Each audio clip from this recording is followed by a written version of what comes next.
January 31, 1968, in South Vietnam. The Tet Offensive erupted during the Lunar New Year truce, shattering expectations and changing how the war was understood far beyond the battlefield. By then, the war had become a struggle of politics as much as firepower.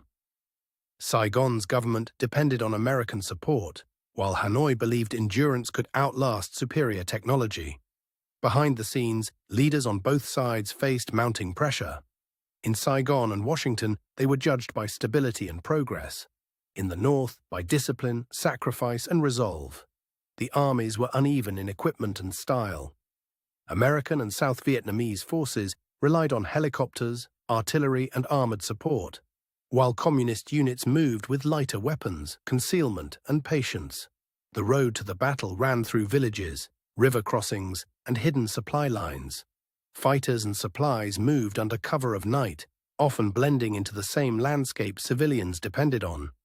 The terrain favored surprise. Dense urban blocks, canals, and monsoon weather could slow reinforcements, while smoke and rain blurred visibility and made every neighborhood feel temporarily isolated. The two sides imagined the coming offensive differently. Hanoi hoped a wave of attacks would shake confidence nationwide, while Allied commanders expected pressure in scattered areas, not a synchronized shock. When the opening phase began, attacks spread quickly across cities, towns, and bases.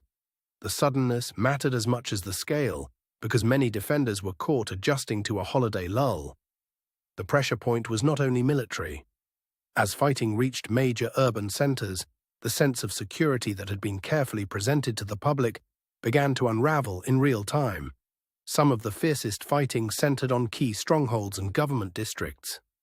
Control shifted block by block as reinforcements arrived, and commanders tried to restore order under immense strain. The decisive movement came when defenders regrouped and pushed back with overwhelming support. In many places, the offensive lost momentum before it could convert surprise into lasting control. By the end of the first wave, the battlefield was fragmented and exhausted. Many attackers had fallen back, while cities, roads, and compounds were left scarred by days of uncertainty. In the immediate aftermath, official claims and public perception diverged sharply. Even where Allied forces regained ground, the offensive had already altered confidence, timing, and political momentum. The years that followed brought major changes in strategy and public debate. The war continued, but the offensive became a turning point in how victory and stalemate were measured. Historians still qualify the Tet Offensive in important ways. It was not a simple defeat or victory, but a complex clash between military losses, political effects, and strategic expectations. Today, many of the places associated with Tet are ordinary again. Markets, roads, and rebuilt streets cover the same ground, yet the memory of sudden change still lingers. In the months before Tet, both sides watched the same country and saw different realities. One saw a government gaining control, the other saw a system still vulnerable to shock. The political calendar mattered. A holiday ceasefire suggested a pause, but it also created an opening for forces already moving into position under cover of routine and expectation. Saigon's leadership faced the burden of proving authority in public, while relying on fragile alliances behind the scenes. Every rumor, setback, and battlefield report carried political weight. In Washington, the war had become a test of credibility. Officials spoke of progress, but they were increasingly judged by whether the conflict could be controlled at all. On the communist side, the offensive reflected confidence and risk at once.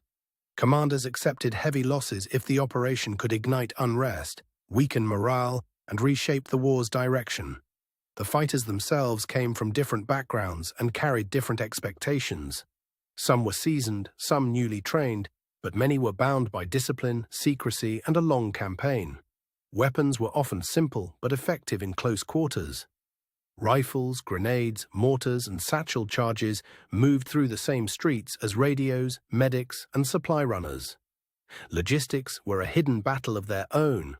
Fuel, food, ammunition, and medical supplies had to cross difficult terrain, often under air surveillance and constant uncertainty.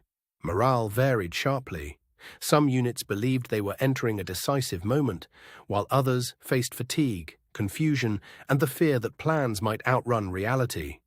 The route to the battlefield passed through a country shaped by war already.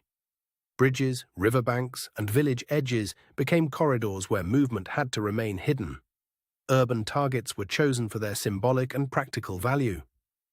Capital districts, military compounds, and communication centers all promised an effect far beyond their physical size. Terrain shaped the fighting from the first hours.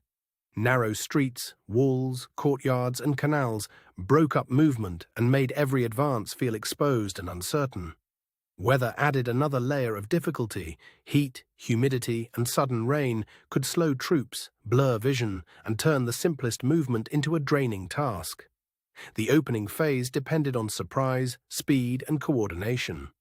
When attacks began across multiple locations, defenders had to decide instantly where to hold, withdraw, or reinforce. In some places, defenders were overwhelmed by the first shock. In others, they regrouped quickly. The result was a patchwork of local outcomes rather than a single clean front line. The pressure point emerged where command, symbolism, and endurance met. Holding a key district or compound mattered less for its size than for the message it sent. As fighting intensified, reinforcements and fire support began to tilt the balance. What had started as shock became a contest of endurance, coordination, and access to reserves. The decisive movement often came not from a single dramatic strike, but from cumulative pressure. Once attackers could no longer sustain momentum, the initiative began to slip away. In many locations, the offensive collapsed into scattered resistance and withdrawal. Even so, the political impact continued long after the fighting moved elsewhere. The immediate aftermath was a mixture of relief, exhaustion, and reassessment. Military leaders counted losses and gains, while civilians faced the practical work of returning to daily life.